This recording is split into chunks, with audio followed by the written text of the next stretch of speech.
तमाम अदयान में इबादत गाहों को अहम मुकाम हासिल होता है, जैसा कि गिरजाघर, मंदिर वगैरह। इस्लाम जिस तरह तमाम अदयान में अपना एक मुनफरिद मुकाम रखता है, बिल्कुल उसी तरह से इस्लाम में इबादत गाह, जिसको हम मस्जिद कहते हैं, वो सिर्फ इबादत गाह नहीं बल्कि सियासी, माशरती और माशी सरगर्मियों का अहम मरकज़ है।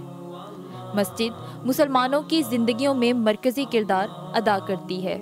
अब हम बात करते हैं मस्जिद नबवी सल्लल्लाहु अलैहि वसल्लम के बारे में, जिसको नबी सल्लल्लाहु अलैहि वसल्लम ने अपने हाथों से तामीर करवाया।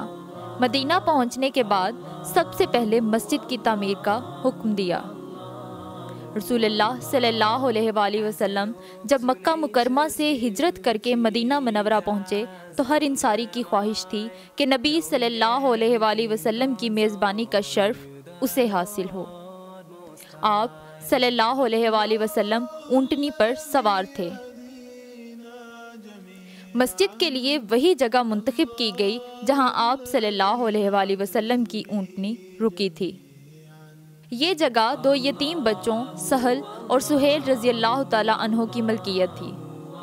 उन्होंने ये जगह आप सल्लल्लाहु अलैहि वसल्लम की खिदमत में बग़ैर मुआवजा के पेश की। आप सल्लल्लाहु अलैहि वसल्लम ने इस जगह का मुआवजा अदा किया और मस्जिद की तामीर का काम शुरू हो गया।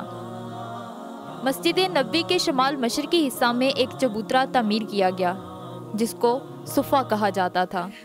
यहाँ पर सहाबा कराम रज़ी अल्लाह ताला अन्हो तालीम हासिल करते थे। इन्हें इसहाबे सुफ़ा कहा जाता था। मस्जिद नबवी सल्लल्लाहु अलैहि वसल्लम में सहाबा कराम रज़ी अल्लाह ताला अन्हो इबादत के साथ साथ तालीम व तरबियत, सियासी अमूर, जहाद की तैयारी और बाहमी मशावरत किया करते थे।